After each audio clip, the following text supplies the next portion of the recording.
Rain is a weak beast tamer who got kicked out of the hero's party for being useless. However, everything changed when he used his powers to tame S-ranked baddies, who would do anything for him. It all starts when Rain's party leader, Arios, tells him that he's kicking him out of the party. Since it is so sudden, Rain thinks they're pranking him, but when he looks at their angry faces, he realizes he's really being discarded. He asks them why, so they tell him that his parents should have stayed virgins because his beast tamer skills are useless, and he adds nothing to the party. Rain is left speechless when he realizes that his party members rank him above Sakura on the useless scale, so he leaves his gear and quietly leaves. Later, while Rain wonders how to make a living, some brats show up and ask him to do some party tricks for them. Reluctantly, Rain tames an eagle with a contract and makes a dab on them before releasing it, and the brats are so impressed that they vow to become useless beast tamers like him. Seeing them all excited reminds Rain of why he joined the hero's party to begin with, so he decides to restart and register as an adventurer. At the guild, he meets Miss Funbags, Natalie, who tells him everything he needs to know about adventurers. In the end, she asks Rain about his class, and when Rain says he's a beast tamer, Natalie says it's still not too late for him to change careers. Rain assures her he'll be okay, so she gives him a trial in which he has to slay 10 goblins and collect 20 medicinal herbs. Immediately, Rain heads out and tames a squirrel that leads him to a pack of goblins. After defeating them, he releases the squirrel and then collects the gemstones dropped by the goblins. Just then, he hears a scream in the forest and quickly investigates, only to find a D-ranked tiger about to chop up a cute girl. Rain activates his simp mode and attacks the tiger with his knife, but the knife breaks on impact and the tiger turns his attention towards Rain.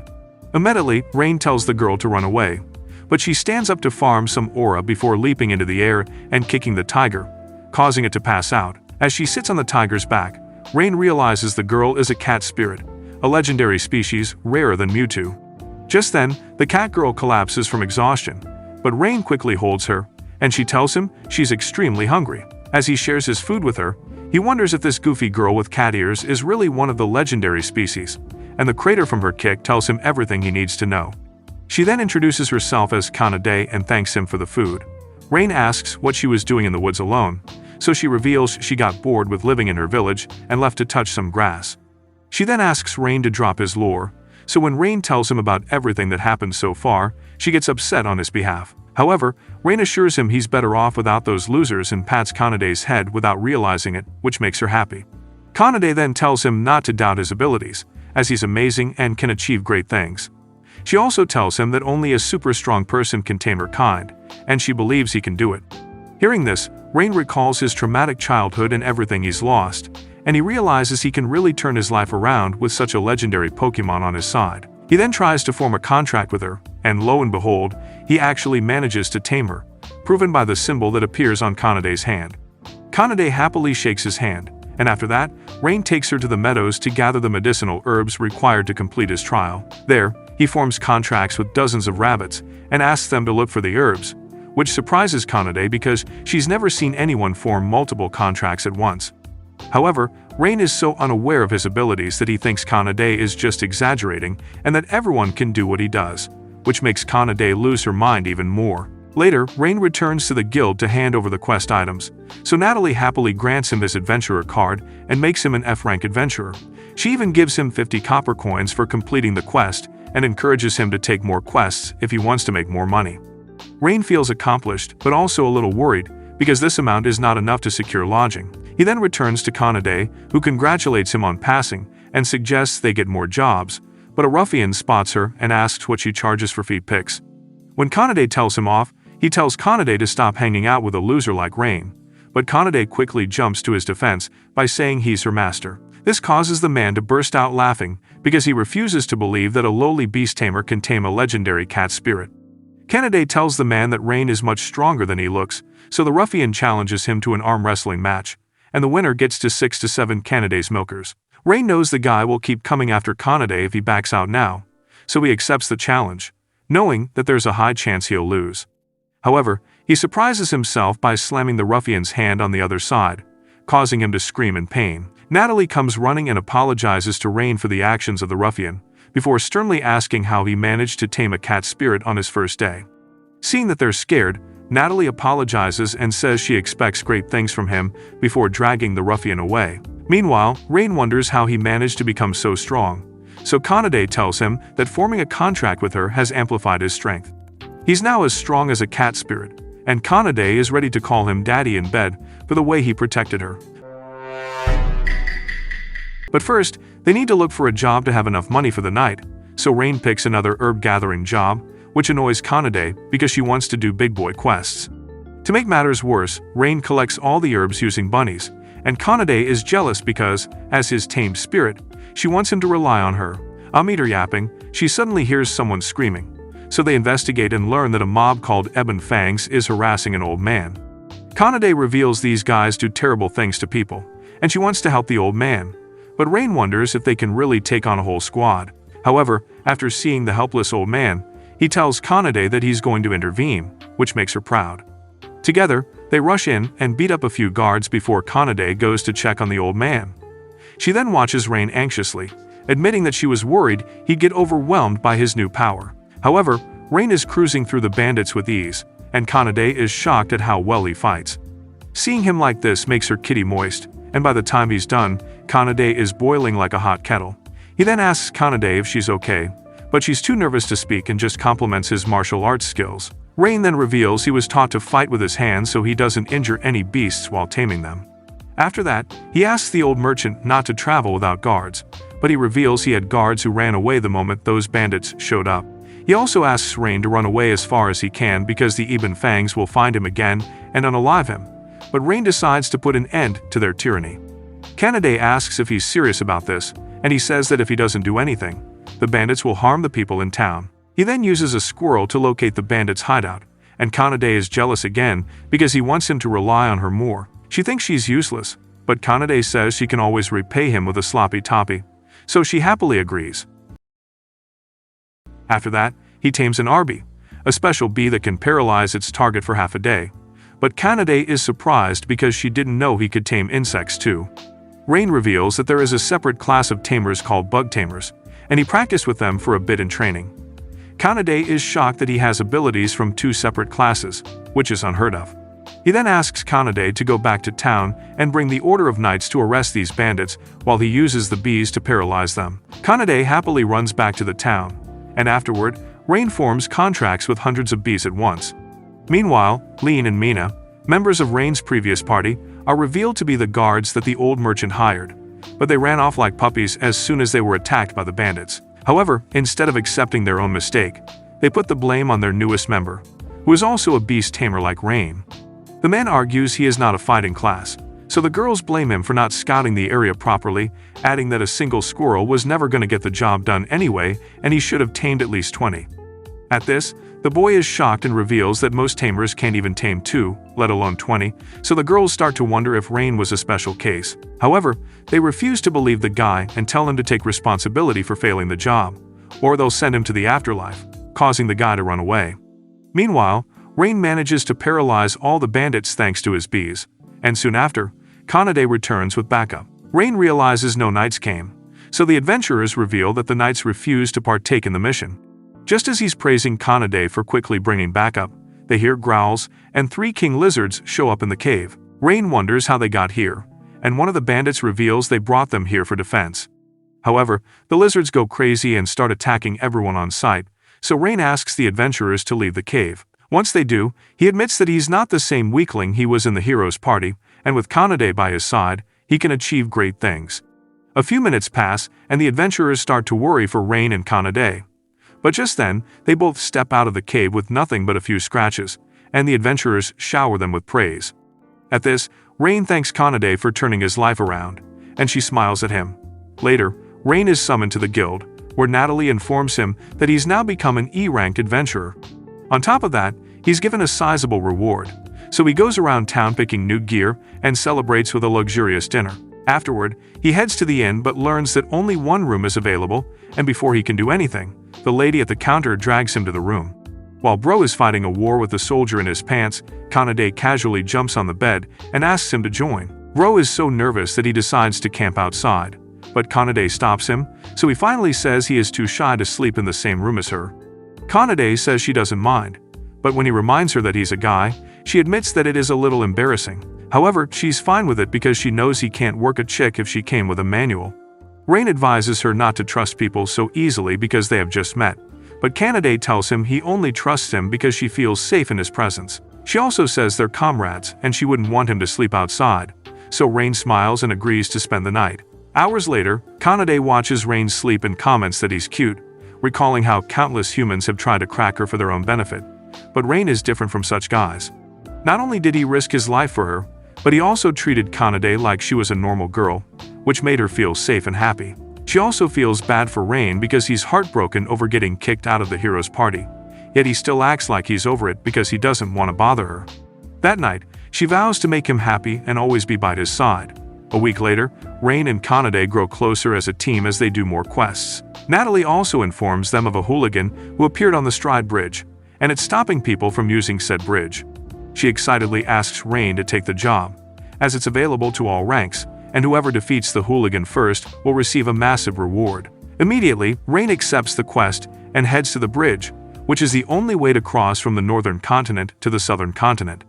As Kanade is glazing the view, Rain delves into the mystery, as no one was willing to tell him what the hooligan looked like. Just then, they spot a massive red dragon in the sky, which makes them wet their pants. However, the dragon lands on the bridge and transforms into a hot-headed girl who challenges them to a duel. She introduces herself as Tanya, a member of the legendary dragon race, and says she's using this bridge for training. She's been looking for a proper opponent for weeks, and seeing an adventure with a cat spirit is making her excited. Rain is anxious until Kanade reminds her that they're also very strong, so he accepts the duel. Tanya immediately goes in for a chop, but Rain blocks it, which impresses Tanya because most people can't even go past this phase. She then tests them by breathing fire, and while Rain dodges, Kanade screams in pain as her tail is burnt. She then gets pissed and charges at Tanya, and they both start throwing hands at each other. Seizing the opportunity, Rain goes in for an attack, but Tanya blocks them together and hurls them in the air before sending another fire breath at them. Unable to dodge midair, they push each other out of the way, but Rain is exhausted at this point. Tanya admits they're the first pair to last this long, so Rain realizes that he'll need to fight her as a beast tamer if he wants to beat her. He then comes up with a plan and asks Kanade to buy him a few minutes, and she happily agrees.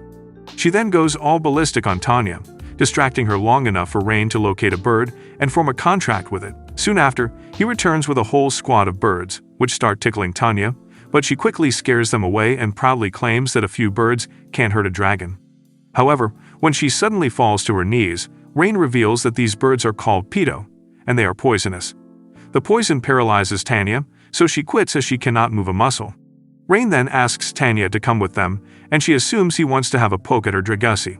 However, he says he simply wants to talk to her, and if she refuses, he'll just leave her alone. Tanya realizes he can crack her if he wants, but since he has no ill intentions, she calls him a weirdo. However, when Kanade starts tickling her, she begs him to stop and agrees to go with Rain. Later, he informs Natalie that he took care of the job, and Natalie is so impressed she might make him a father. She then notices Tanya and asks if she's the dragon he defeated, but Rain quickly covers it up by saying she's a weird cosplayer. Tanya doesn't read the room and is about to reveal her identity, but Rain and Kanade drag her out. There, some brats see her horns and glaze her, so she once again tries to reveal her origins.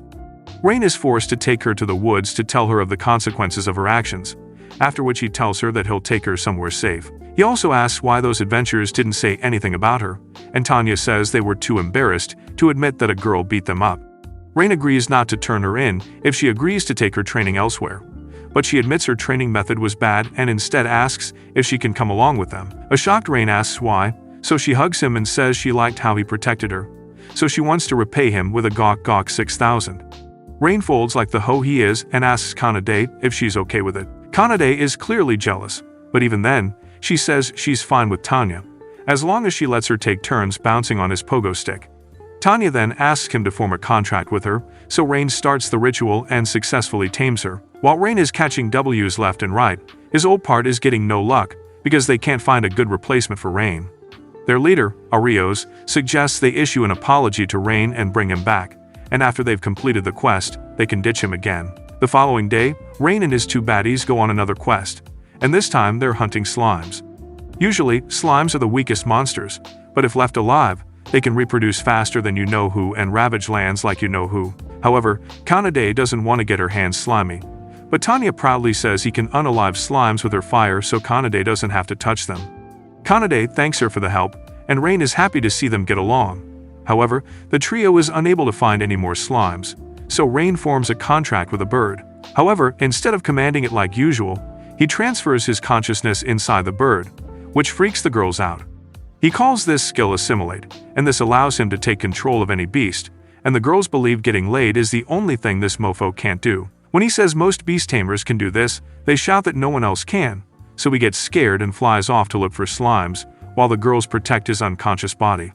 Soon after, he leads them to a bunch of slimes, but before Kanade destroys them, Tanya asks Rain what other secrets he's hiding. He admits he can use the heal and fireball spells, but when he downplays them, Tanya urges him to use fireball on the slimes. He then concentrates and lets out a fireball so big that it destroys the entire slime colony and shocks him. Tanya then speculates that when Rain formed a contract with Kanade, he also got her strength and speed. Since dragonids like her are second best at magic, she believes that their contract amplified Rain's magical prowess, so he's basically an overpowered mage at this point. When more slimes show up, the girls encourage him to use more magic, so he asks Tanya to teach him. He then lets out a small fireball, but Tanya turns into a psycho teacher who keeps yelling in his ear. Somehow, this allows Rain to control his magic better, so they quickly unalived all the slimes and return to the guild. While the girls are waiting outside, a young girl approaches them and thanks them for defeating the slimes. Just then, Rain returns with a hefty reward and takes them to the market for lunch. He also notices that Tanya is getting along with the locals as a dragon cosplay lady, and it makes him happy. That night, the girls eat like it's their last meal, and they spend the next few minutes glazing each other. Tanya then asks Rain where he trained to become a beast tamer, so he takes them back to the days he used to live in a small village. Every day was full of joy, but it all changed one day, and his village was wiped from the map. Hearing this, the girls feel sorry for making him remember such a tragic incident, and say he doesn't have to tell them what happened. However, Bro knows trauma bonding is his last resort for getting laid, so he tells them he doesn't mind and continues his lore dump. One day, Rain's parents could not join him for training, so he went alone to the outskirts and worked on his craft until sunset. When he was done, he turned to the village and saw a bright red glow coming from it. He raced back to the village and was shocked to see that the whole place was on fire and everyone had died. Soon after, some adventurers showed up and took him in, and he started working at a local inn to make a living. That's how he survived for many years, until he met the hero Arios and his party, who invited him to join. Rain thought he'd finally make it big, but Arios just used him to carry their bags and do chores. Rain feels like a loser after sharing the story, but Kanade holds his hand, saying she always wondered why he risked his life to protect others. At first, she thought he was a ballsy idiot, but now he sees that he's a genuinely good guy who wants to help people. She assures him that he's anything but a loser, and Tanya joins in, saying he's more humble than messy, and she is happy that she gets to call him master. At this, Rain almost tears up, but Tanya changes the mood by furiously saying that she will beat up Arios and his party for mistreating Rain. Kanade agrees, but he tells them to calm down, and in the end, they spend the night laughing. The next day, they take a quest to defeat orcs, and the girls compete to see who can defeat more. Rain asks them to be careful as they're still rookies, but Tanya assures him she's got this in the bag. As they continue, Tanya confidently beats up more orcs, but suddenly, one of the orcs grabs her leg, and she has to fire blast his face. As she's collecting herself, another orc attacks from behind, and Rain blocks the hit, allowing Kanade to finish it off. Tanya panics when she sees that Rain is hurt, but Rain uses heal magic to fix himself up. Even then, Tanya feels guilty because she was careless, and it shatters her confidence. That evening, after Rain hands over the crystals, Kanade tells him that Tanya left to spend some time alone. While she's sulking, the young girl from yesterday approaches her and asks if she defeated any monsters today. Tanya tells her she was useless today, so the girl asks if she needs any help. Tanya feels flattered by the gesture and tells the girl she's fine, so the girl heads off. Tanya then covers her face in embarrassment because her pride got Rain hurt, but Rain shows up just then, and she apologizes for not listening to him. However, Rain pats her head and says he's glad she didn't get hurt, which surprises her. Kanade also joins and hugs her, and this makes her feel better. That night, as Rain asks the innkeeper to find a bigger room for them, Tanya feels warm at how nicely he treated her. Later, she watches him sleep on the floor and wonders why he always uses the beds, and before she knows it, she starts developing feelings for him.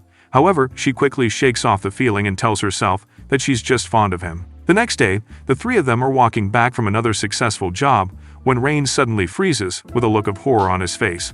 Before him stand Arios and his party, who are here to recruit him again. Not wanting any piece of it, Rain tells the girls they're taking a different route home, but Arios tells him not to be so salty. He says he's sorry, saying that even if Rain was useless, they could have been nicer to him. Rain doesn't say anything, but his hot babes step up and ask Arios if they're Rain's former party. Arios is shocked when he sees that Bro is hanging out with two legendary beings, so when Kanade says they're Rain's comrades, Arios believes Rain licks their boots for a living. However, she angrily says Rain is their master, much to their shock. Rain then asks Arios what he wants, so Arios reveals they'll give him an offer he can't refuse. Arios mentions the Lost Woods, adding that he's having trouble exploring them because it's an ever-changing maze. They want Rain to join them and carry their bags, but Rain is no longer the virgin loser he once was, so he turns them down. As he walks away, the priest Mina tells him that their quest is essential to saving the world, because the Lost Woods hold the shield of truth needed to defeat the Demon Lord. She adds that they must acquire all holy relics, or the monsters will take over the world, and this reminds Rain of the day monsters ravaged his village. Wanting to protect the innocent, he reluctantly agrees to join them. But even then, Arios and the others make sure to pass mean comments.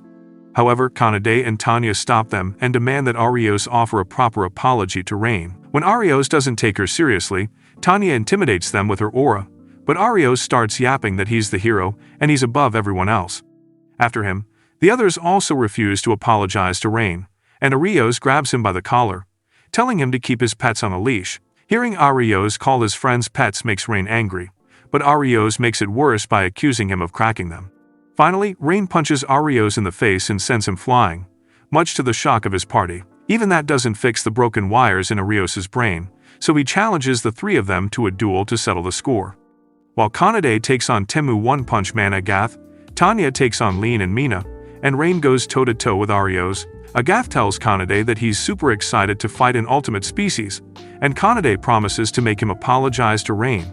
She then charges Agath, and he blocks her with his giant sword, but Kanade keeps hitting and talking smack. In the end, Agath gets pissed, so he uses his ultimate attack, but Kanade simply stops the sword with a flick of her foot. Despite being shocked, Agath injects copium and says he was holding back because he didn't want to hurt a pretty lady. He then promises to go all out and charges up another attack, but Kanade just turns around and says he'll rest since he's taking his sweet time.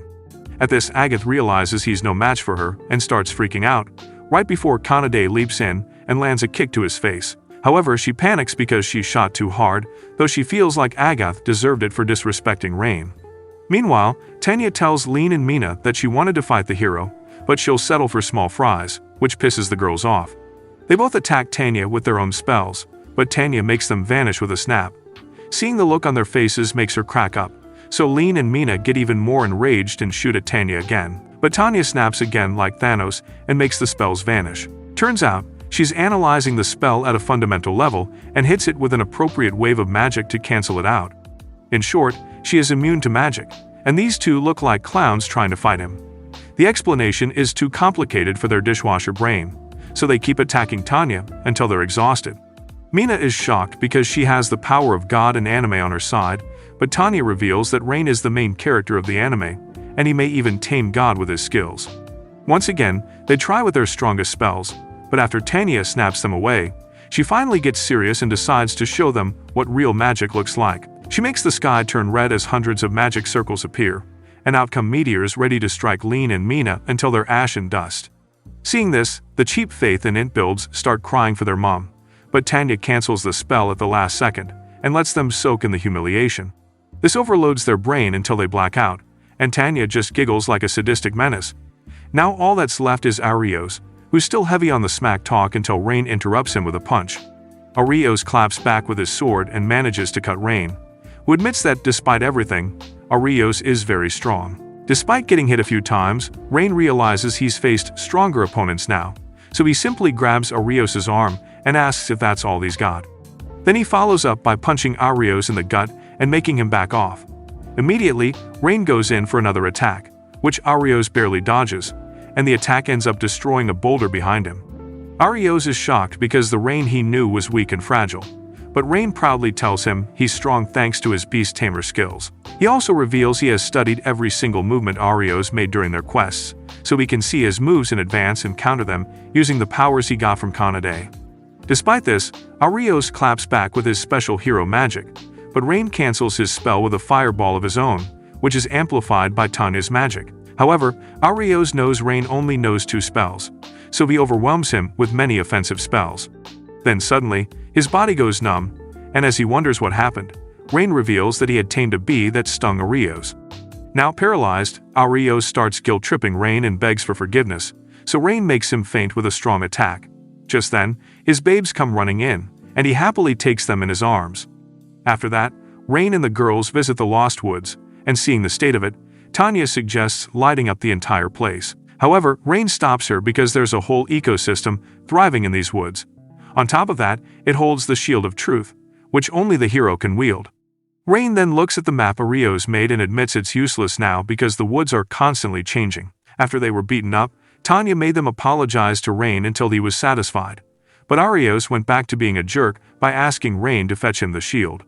The girls were upset again, but Rain calmed them down and took the job. In the present, the girls tell Rain they shouldn't take this job as they can fight the Demon Lord by themselves, but he patted their heads again. He reminds them that Arios is the only one who can defeat the Demon Lord, so the girls agree to tag along to keep an eye on him. Since they can't just walk around randomly, Rain calls in a bird and announces that he will assimilate with it to look at the forest from above. Once he's out, the girls take care of his body, so he goes up and makes out a path. Once he returns, he leads the way inside, but they run into a stone they had placed to mark the way back, which indicates that they've run a full circle. Rain says there's no way he forgot the path because he also confirmed it with other birds, so there's more to the woods than it seems.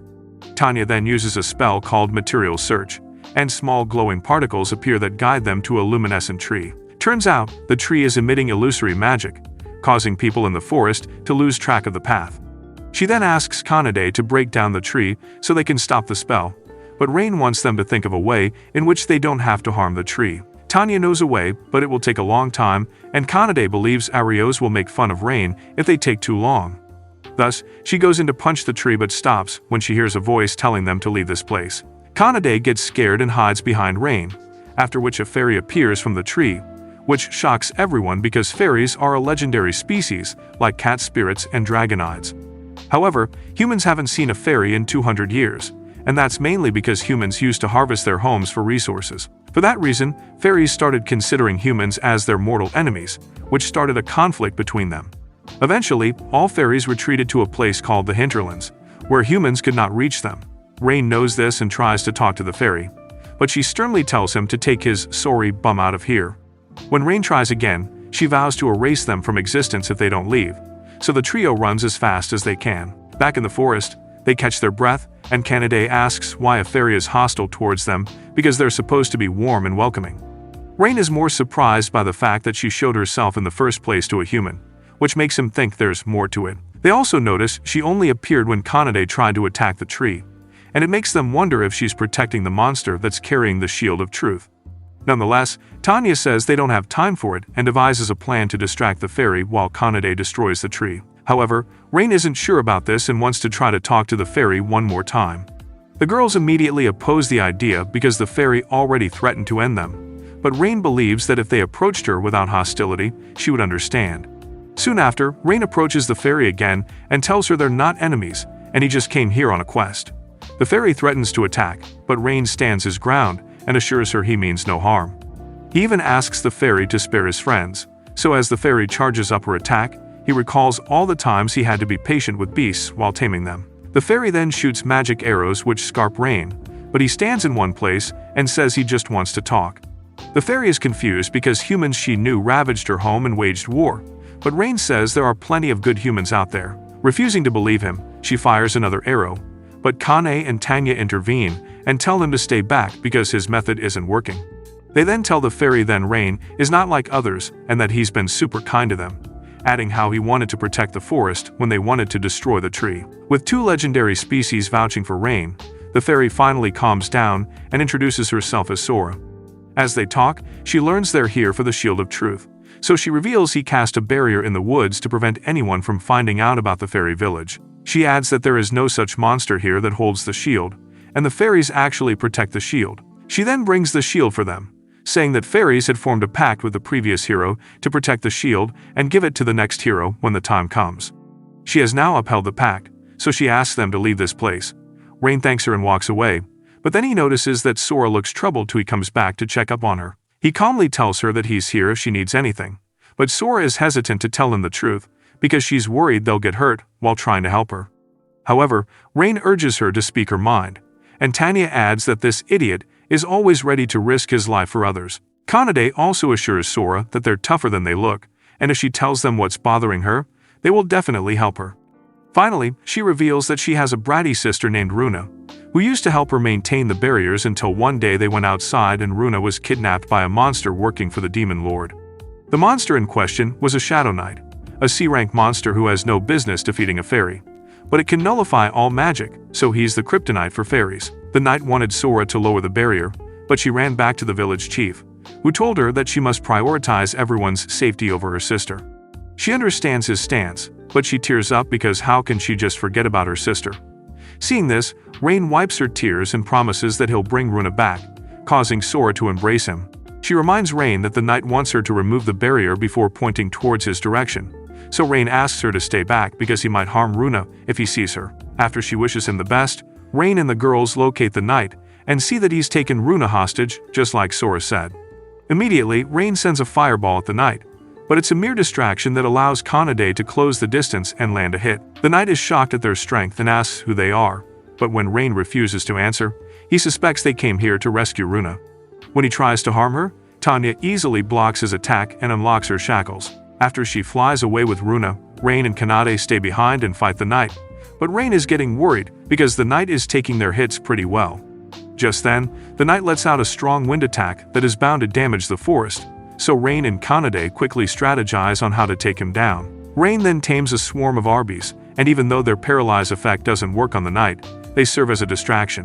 This allows Rain to use a skill called Boost on Kanade, turning her into a Super Saiyan that destroys the knight in a single attack. Afterward, Kanade asks him what spell he used, and he says it's a basic spell that amplifies the power of his tamed beasts.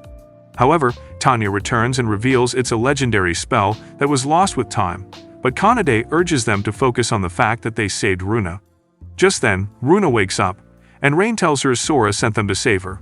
Minutes later, the sisters reunite and then thank Rain's party for helping them. When Rain says it's no big deal, Runa says it is because that knight would have clapped her in 69 poses, causing Sora to scold her.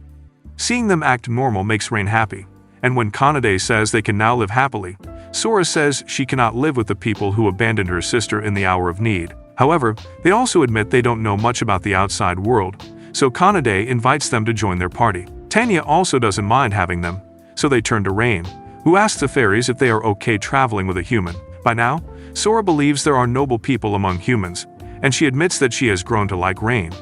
Runa adds that she is also curious about Rain, so the guy agrees to have them in hopes that the twins will let him smash in a three-way. At this, the sisters ask him to form a contract with them like he's done with Kanade and Tanya, but Rain is a bit doubtful because he thinks fairies might be too much for him to tame. However, Tanya and Kanade urge him to try, so Bro just wings it and manages to tame them, causing the magic seal to appear on their hands. However, contracting two legendary beings at once exhausts him, and he almost collapses, but the twins stop his fall. After that, Rain meets Arios's party while this harem of psychos secretly watches from a distance. They worry that things might escalate, but they're all ready to jump in and beat up Arios if anything happens to Rain. When Rain shows them the shield, they refuse to believe he found it so fast and accuse him of bringing a fake one, but Rain casually asks them to inspect it. Mina uses appraisal magic to confirm that it's the real deal, so Arios notices the fairy twins and asks Rain if he's shipping them to Epstein Island. Rain tells him it's not his concern and demands his reward, so Arios hands him 20 gold coins as promised. After taking his pay, Rain is ready to put them behind for good, but Agath suddenly asks if he'd like to return to the hero's party. Arios loses his cool because he never allowed Agath to speak, but Agath calmly asks Arios to consider it because they've been struggling ever since Rain left. Rain also found the shield in 2 days when Arios and his party couldn't find it for weeks, and even Lean and Mina agree that Rain can be useful to their cause. Agath then asks Rain to forget about the past and come back for better pay, and Rain becomes enraged at how quickly they dismiss the mistreatment. However, when Kanade calls to him, he sees that he now has a squad of baddies willing to go gawk on his sausage, so he turns Agath down and leaves. Afterward, Lean is pissed over getting rejected, but Mina says Rain is just an ordinary guy who has no place in the party of heroes. They all decide to forget about Rain, except for Arios, who still remembers the pain he felt when he got smacked in the face, and he promises to humiliate Rain. Meanwhile, the girls ask Rain if Arios is the only one who can beat the Demon King, so Rain reveals that the hero has blood of the gods, and only he can resist the Demon King's powers. The blood of the gods is what makes the hero special, and it allows him to be stronger than everyone else because it removes all limits from the hero's body. Kanade points out that Arios is very weak, but Rain is sure he will grow stronger with time and beat the Demon Lord. At this, Runa asks Rain if he's similar to the hero in that regard, because with every contract he forms with a legendary species, his power grows exponentially. The others also agree that Rain has far surpassed the limits of a normal human, and if he were to collect more legendary species, he would become the strongest in the world, with the exception of Gojo Satoru. Rain realizes that he joined Arios because he wanted to help beat the Demon King, so he says that if he can, he will. However, there's a lot at risk, and he's not mentally prepared for it, so he asks the girls to let him think about it.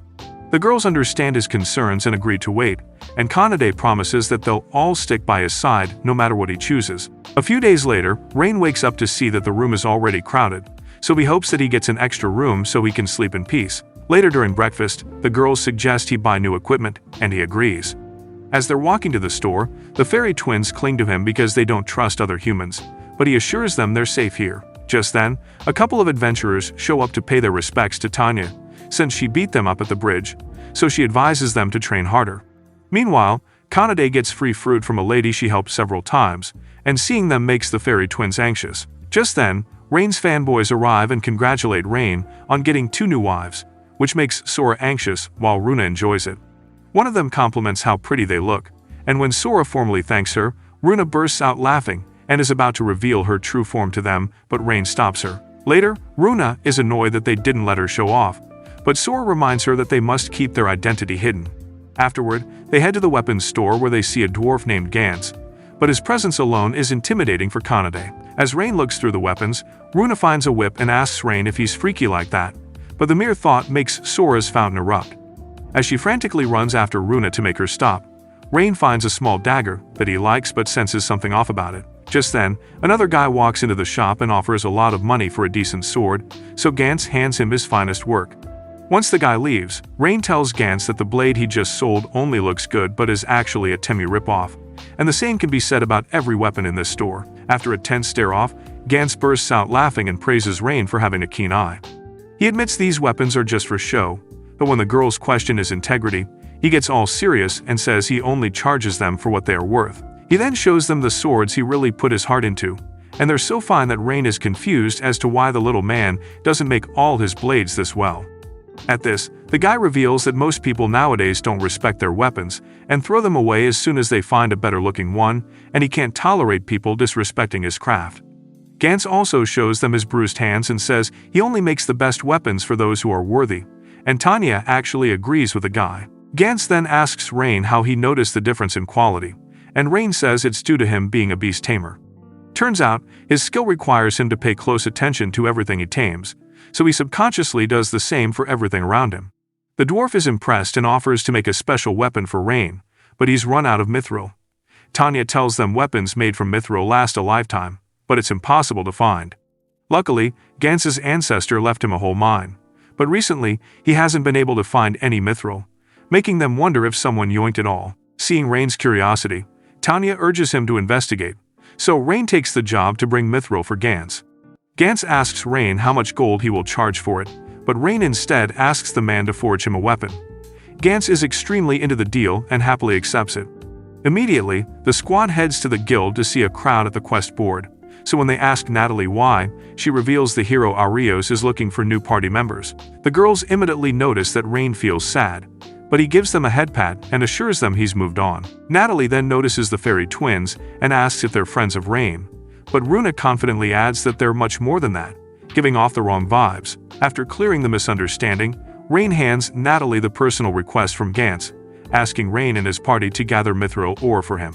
After that, the squad goes to look for the mine, but on the way, Runa and Sora get exhausted because their kind lack stamina. While they rest, Rain spots a lake nearby and takes them there, so the girls beg Rain to let them take a dip. Bro nervously agrees to let them rest, so as they enjoy, Rain goes back into the forest to rest, and even deploys 2 squirrels to watch over the others. Meanwhile, as Kanade and Tanya enjoy the bath, the fairy twins feel jealous because they're flat as a table while these two have a whole milk factory. One thing leads to another, and the girls start teasing the fairies, but just then, Kanade feels something strange and screams, causing Rain to rush to the lake. There, he sees that a fish has taken a bite on Kanade's tail, but after seeing all of his baddies in the flesh, he quickly turns around.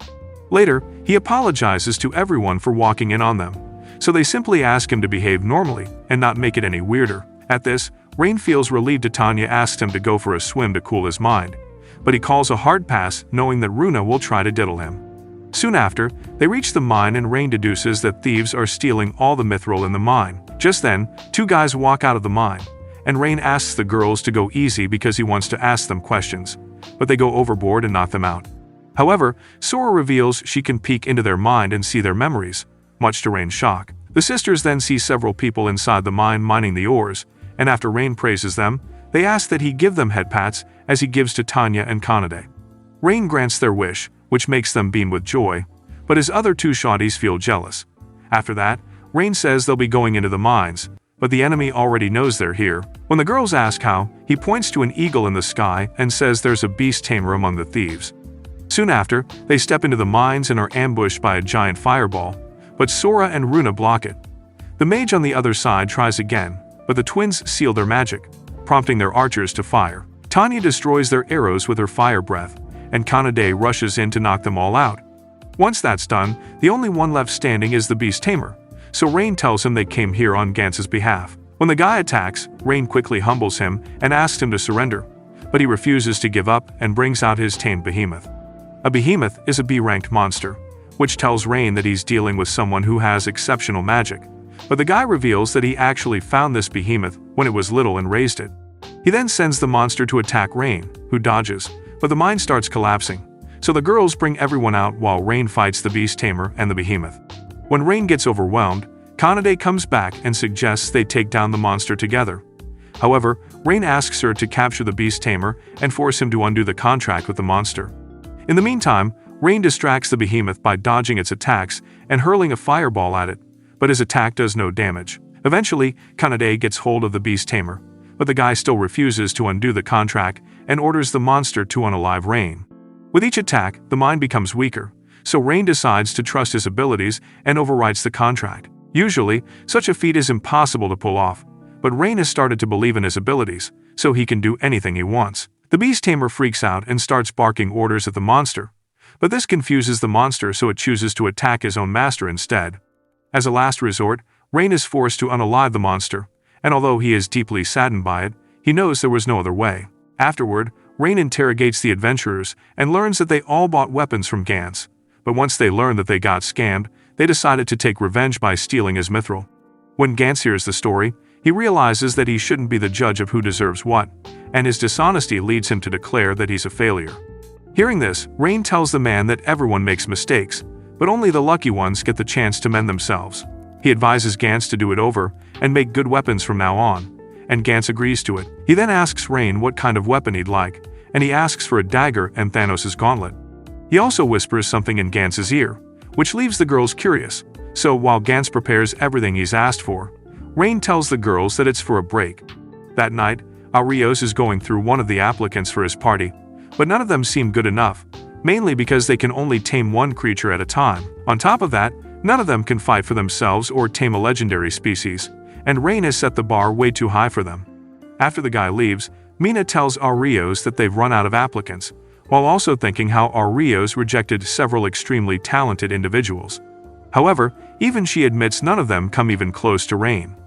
Since they've hit a stalemate, she humbly asks Arios to be a bit lenient, but Arios proudly claims that his judgment can never be wrong.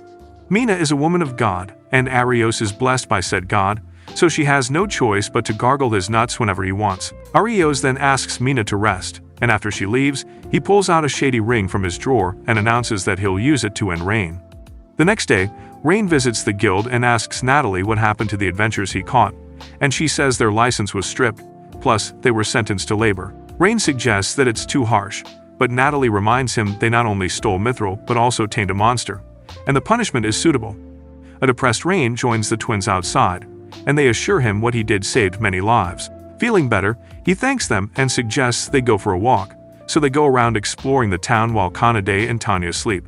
As they stop by a hot dog stall, Rain realizes that Runa and Sora haven't experienced human food ever since the conflict, so he wows them with hot dogs in hopes that they'll taste his sausage later. After enjoying the food, the girls ask Rain what new abilities he developed after contracting with them, and as they eagerly expect him to have some superpower, Rain disappoints them by saying he feels the same. However, the twins refuse to believe this and speculate that Rain might have unlocked the ability to use ultimate magic, which only fairies can use. Rain says he hasn't learned any new spells, so they start deeming themselves failures.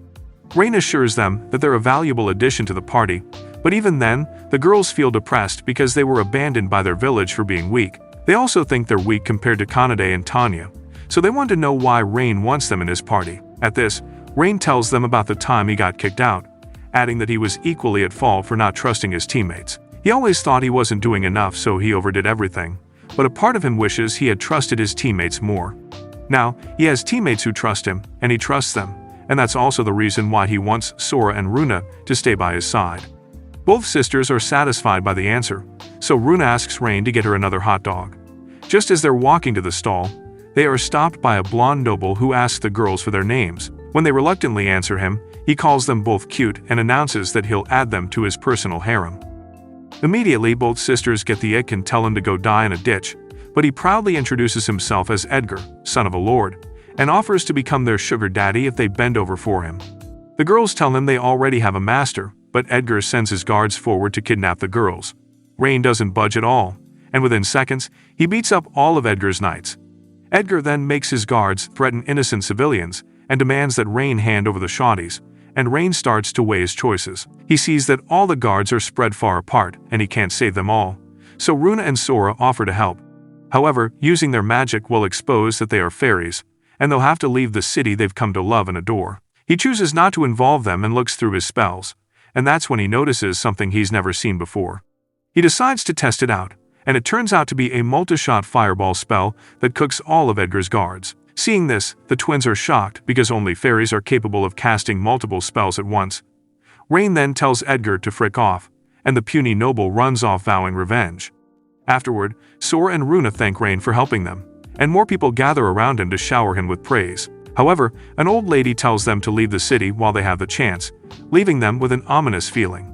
Unbeknownst to them, Arios is watching and is eager to use his ring to unalive Rain. Afterward, they return to the inn where Runa boasts about Rain's heroics to Kanade and Tanya. Sora adds that Rain has acquired multicast thanks to contracting with them, and Rain reveals that his control over magic also got better.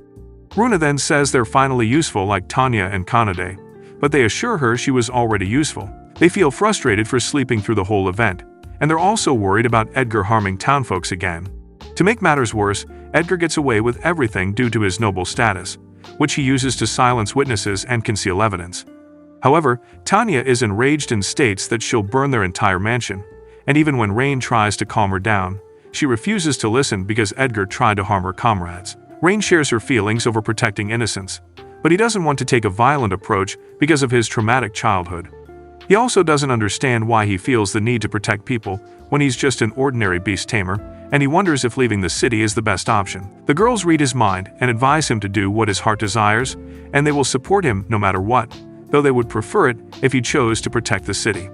With their assurance, Rain agrees to stay in the city and protect it from corrupt nobles. That night, Edgar gives a status report to his father, after which he asks his lackey Gillett to silence anyone who tries to file a complaint against him. He even gives a generous sum to Gillett to dig for info on Rain and promises to add a bonus if Gillett captures Rain. Shortly after Gillett leaves, Edgar summons a young slave and starts beating her up for no reason. The following day, Rain and Kanade head to the Order of the Knights to report Edgar for his crimes, but the Knights refuse to listen. To make matters worse, they accuse Rain and Kanade of spreading lies about the town lord's spoiled son. Realizing the Knights are protecting Edgar, the two leave without causing more trouble. Outside, Rain tells Kanade that the Order is clearly under the town lord's control, so reporting Edgar through official channels is a waste of time. Just then, Stella, the vice captain of the Knights, approaches them. She thanks Rain for capturing the members of the Ibon Fang and admits that she feels embarrassed because her own knights failed to stop the criminals. After talking for a while, Stella reveals that she wants to bring down the corrupt town lord as well, but she cannot trust most of the knights because many of them are loyal to him instead of justice. Rain suspects that she might be faking it, so he does not accept her offer right away. Kanade, however, believes Stella is an honest person, so she convinces Rain to give Stella a chance. Once they decide to work together, Stella explains that they cannot simply accuse the town lord without proof. They need solid evidence, or they could be arrested and even executed for treason. Rain then comes up with a plan to expose the corrupt knights, and after visiting Gans to collect the things he requested, they send word to the corrupt knights, claiming that someone has hidden evidence against them inside an abandoned warehouse. As expected, the greedy knights rush to the location without suspecting anything. The moment they enter the warehouse, Kanade and the twins quickly seal every exit with powerful ice magic, leaving the corrupt knights trapped inside. Rain then charges in wearing his new gauntlet that fires projectiles and easily defeats them one after another.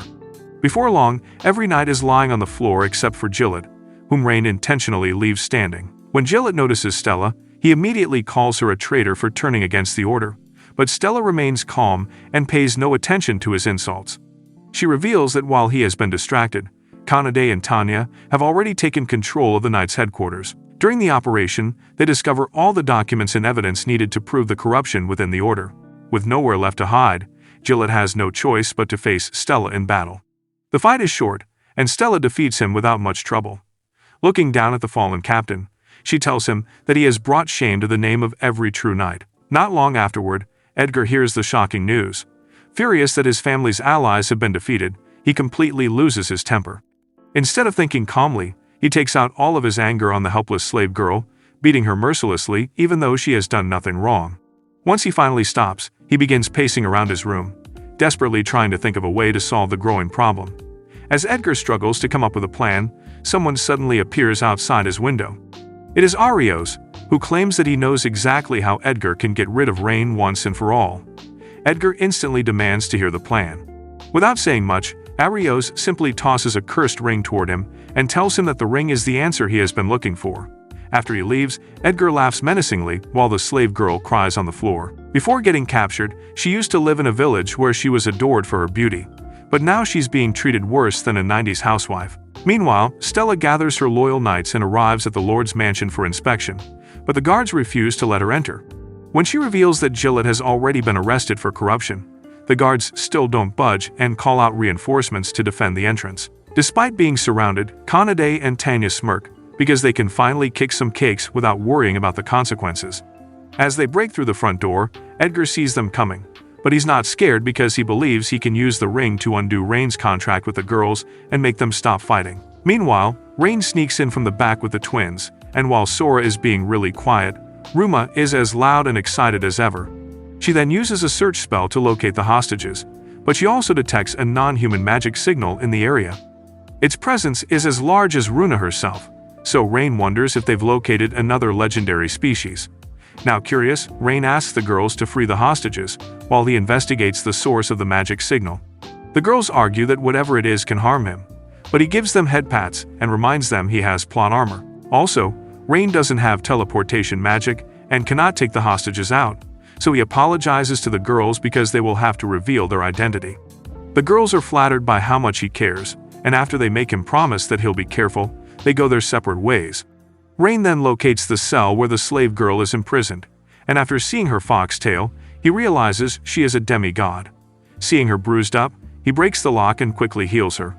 He then assures her she's safe and asks her name, so she introduces herself as Nina with teary eyes and immediately hugs Rain. A while ago, Edgar raided her village and tried to take her, but she protected herself with a barrier and asked him to leave.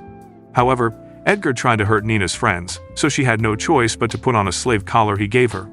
After she put it on, he started beating her up and has been abusing her ever since. Hearing her story, Rain feels sorry for her and promises to rescue her, but she says he can't because of the slave collar. However, Rain uses his beast tamer powers to override the collar, but it causes him immense pain, and Nina begs him to just let her be. However, the bro refuses to let a fine piece of meat go wasted, So after channeling the power he received from his previous contracts, he manages to break the collar on Nina's neck. She then hugs him and asks him not to risk her life for her again. Meanwhile, Tanya and Canaday are wiping the floor with those corrupt knights when the fairy twins show up and add to their humiliation. Together, they keep the guards busy while Stella heads into the mansion to face Edgar. Inside, Edgar's father is freaking out, but he tells the old man to escape and let him handle the rest.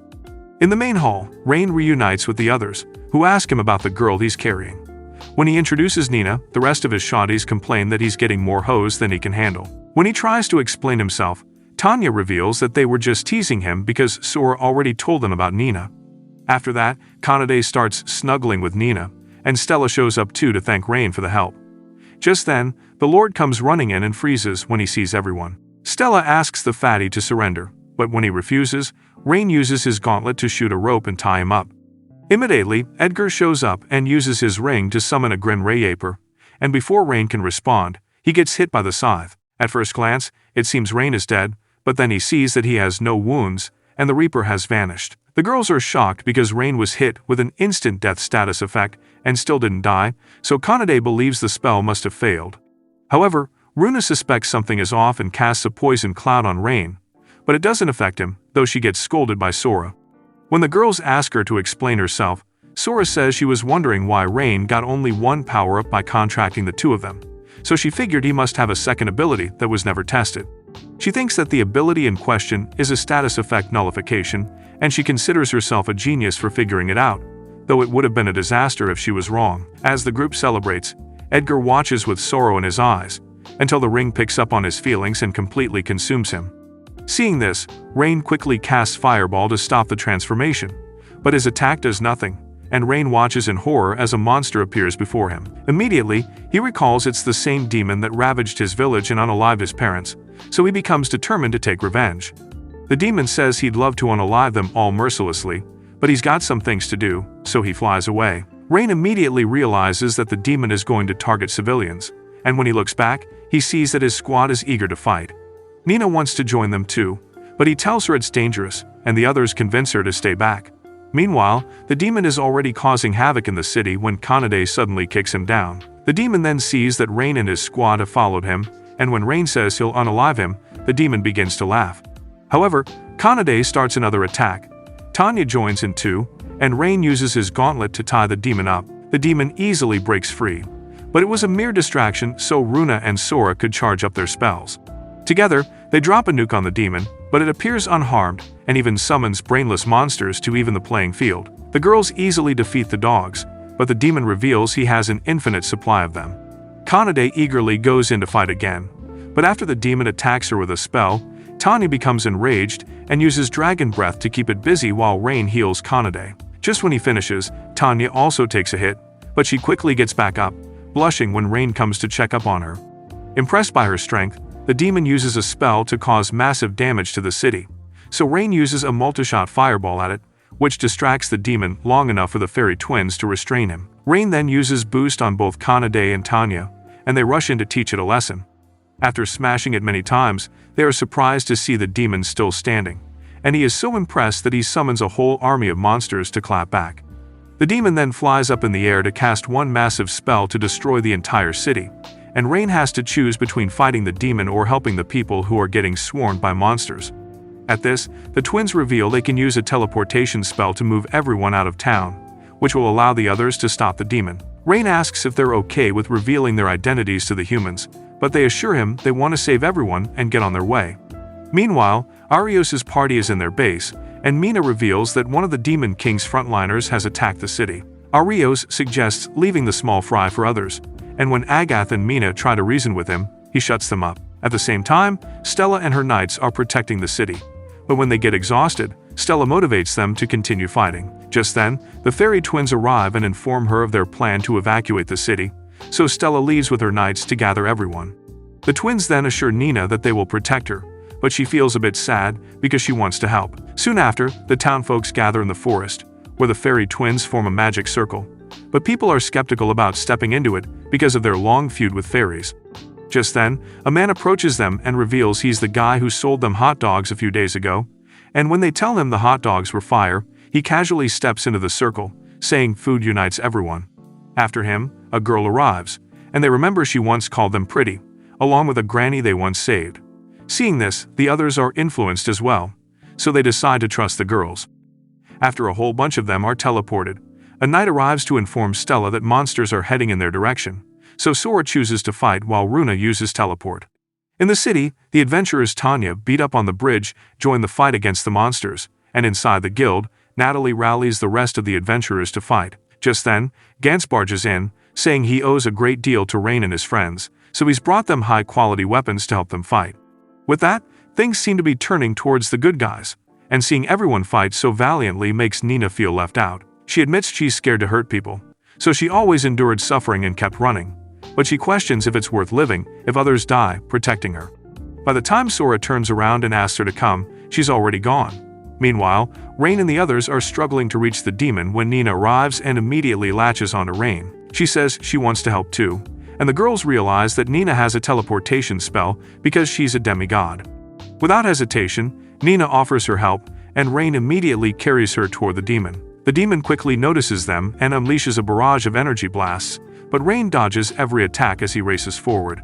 Once they get close enough, Nina activates her teleportation and instantly brings Rain within arm's reach of the enemy. Caught off guard by the sudden teleportation, the demon is surprised to learn Rain has a demigod fighting alongside him, but he remains confident that Rain still can't defeat him. Ignoring the taunt, Rain enhances his power and places his hand on the demon's chest, forming a bond with it. Dark energy immediately begins to consume him, but Rain resists the corruption and manages to seize control instead. He then takes command of the monsters under the demon's control and orders them to destroy their own master. Obeying without question, they overwhelm the demon until it finally disappears. With the battle over, Nina suddenly faints from exhaustion, causing both her and Rain to plummet from the sky. Before they hit the ground, Tanya swoops in, catches them, and safely carries them back to the others. As the sun rises on the town, Rain is proud of his accomplishment. 3 days later, the town is back to work, and Stella is appointed the new captain of the Knights.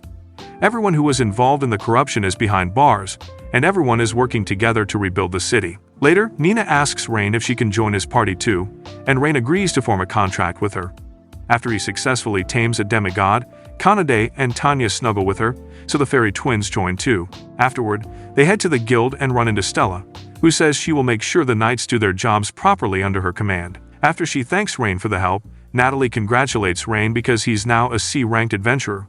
But Rain is confused because he was supposed to be promoted to D first. However, Natalie says it's the last episode, and they need to speed things up, so she's giving him a double rank up. She also reveals that he'll be awarded handsomely, so Rain suggests they have a feast to celebrate. Rain also introduces Nina to Natalie, and Natalie immediately starts snuggling until she notices that Nina is a demigod. Rain then tells Natalie that their room is not big enough to fit them all, so she suggests they buy a house. Rain asks her party members what they think, and they all agree that a house is the best option. After going through some options, they finally choose a big mansion, but Natalie reveals it's haunted, so no one wants to live here. Kanade is terrified because physical attacks don't work on ghosts, so they're her kryptonite, but Nina comforts her. The others think it's not that big of a deal since they're all super strong, but since Kanade isn't comfy, Rain decides to check out the house first. Once inside, they notice that the place looks rather clean, but suddenly, everything starts moving on its own, and a voice tells them to leave. Seconds later, a ghost girl with massive milkers appears, so the fairies try to use holy magic on her, but she dodges and tries to scare them again. However, Tanya realizes that the ghost can only scare them and has no means to attack, which exposes her weakness. The ghost girl then sees Kanade cowering in the corner, so she starts scaring the poor girl instead. Eventually, Kanade gets annoyed and attacks the ghost, and her attack actually does damage. Immediately, the tables turn, and the hunter becomes hunted, but the twins use a holy seal to lock the ghost inside the room. With nowhere to go, Rain confronts the girl, but she quickly goes in for an attack, only for Rain to stop her using phantom taming, a skill he learned back in his village. She still refuses to be tamed by him, but after she gets pinned to the ground, she gives up and lets him do whatever. Rain simply introduces himself, and she reveals her name is Tina, and she became a ghost after she died 3 decades ago. Since she couldn't make them leave, she decides to leave herself, but Kanade says she doesn't mind sticking around. With everyone else's approval, Rain asks Tina to stay with them, but she wonders if he's keeping her so he can clap her phantom cakes. However, the others assure her Rain is a virgin coward, so she happily joins the family. Rain then returns to the guild and buys the mansion, unaware that Arios and his party are bullying a shopkeeper into giving them free food. However, the locals aren't having it because Arios hasn't done jack to help the city. Under pressure, Arios destroys the poor guy's stall and storms off, vowing to destroy Rain for making him lose aura. Later, Rain returns to the mansion with heaps of free food, and at the porch, Kanade welcomes him home, which makes him happy. That night, the girls cook a tasty meal for him, and seeing the place all lively makes Nina emotional. She thanks Rain for not leaving her alone, and Rain realizes that after losing everything, he's finally rebuilt a family and a home. All that emotion makes him tear up, but he quickly wipes them and digs into the tasty food. That's all for this video. If you enjoyed it, please leave a like, and if you want to see more, watch this video.